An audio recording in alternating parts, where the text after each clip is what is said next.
So, anyways, now we're on day 4 of Genesis chapter 1 creation. And God said that let there be a light in the firmament of the heaven, the expanse of the heaven, to divide the day from the night, and let there be signs for seasons and for days and for years. And let them be lights in the firmament of heaven to give light upon the earth, and it was so. And God made 2 greater lights, one to rule the day, which is the sun, and one to rule the night, which is the moon. And he made the stars also.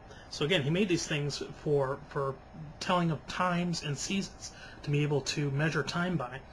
He did this on day 4. What's interesting is it says that he made these greater lights, the moon and the sun, to rule over night and the day, and to separate the night and the day, and the light from the darkness. It says that and to rule over the light and the day, and to divide the light from the darkness, and God saw it, and it was good. Now it's interesting what it's happening here in chapter 4, because he's placing the sun and the moon to rule over the light of day, and the lesser light in the moonshine, if you will, of the night, and the stars and so forth.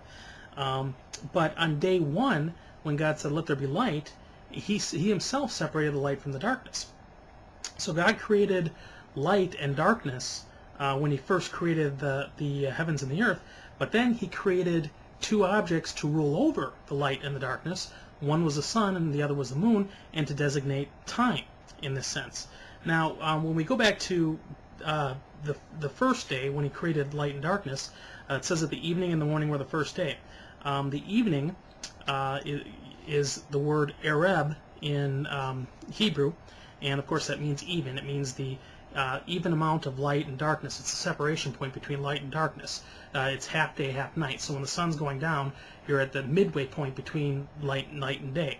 So that's where you get this concept of evening. Morning in Hebrew is boker, which means the breaking forth of light or sun. So in the evening and the morning of the first day, if you look at the first thing that God said in day 1 was let there be light, and he separated the light from the darkness. So you have a separation point, the evening, between the darkness and the light, and then you have the breaking forth of the light when he said let there be light, which is the morning. So you have evening and the morning as the first day.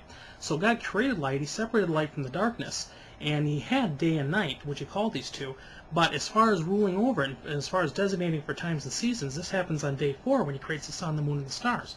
Where he creates the sun to rule over the day, and he creates the stars to rule over the night. And he says it says that God created these things to be able to tell times and seasons, to be able to designate times and seasons. So God created light first, and before he created the objects to rule over them, and to be able to designate time and seasons. But that doesn't still mean that the evening and the morning weren't 24-hour day. It just means that God is now making something in creation by which we can tell the 24-hour day period, and he's making objects to be able to rule over the light and the darkness. Obviously, light can exist without there needing to be the sun or the moon. The sun and the moon are just objects that rule over the great lights that designate the day from the night in terms of being able to tell time. I mean, you could turn on a flashlight and create light, but to be able to say that this is an object that is designating the day and this is an object that's designating the night in terms of telling the time, that's where the sun and the moon come into play, because these objects are specifically set up for the purpose of being able to tell times and seasons. So that's what we have in the 4th day. And then we get into the 5th day. And God said, let the waters bring forth abundantly the moving creature that hath life, and hath fowl that may fly above the earth in the open firmament of the heaven. And this is an interesting point too, because it says again here that when he's creating the birds that are flying in the open firmament of heaven, it's in the firmament. So the firmament is a stretched out expanse that the birds are flying in. They're flying in the sky, which kind of goes against the sense of the firmament actually being a physical structure, a hardened structure that goes over the earth, because if it was a hardened structure like copper or something, birds can't fly in copper.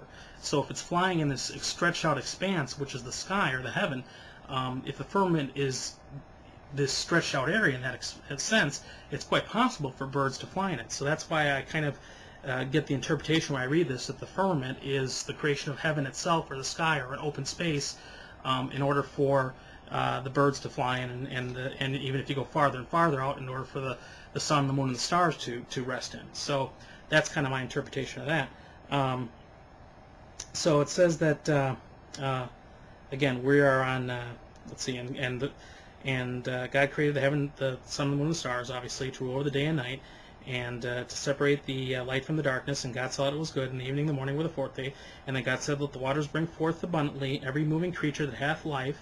So God created fish and whales and all that kind of stuff on the fifth day. And then the fowl that may fly in the air, the birds, in the open firmament of the heaven, that again is on the fifth day.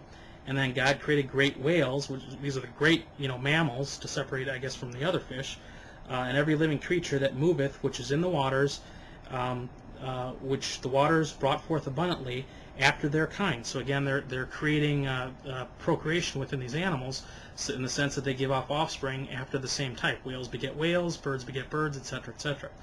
And the every winged fowl after his kind.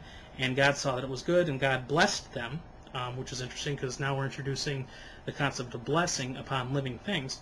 God blessed them, saying, be fruitful and multiply, and fill the waters and the seas, and let the fowl multiply in the earth. So here's an interesting point too, because now God's actually giving a commandment to the living creatures that he's creating, saying, be fruitful and multiply. One of the first commandments he created in the Bible, beyond just the commandment of saying things like, let there be light, that brought things into existence. Now he's telling living creatures that they have a job to do, and that's be fruitful, multiply, and beget more living creatures after their own kind.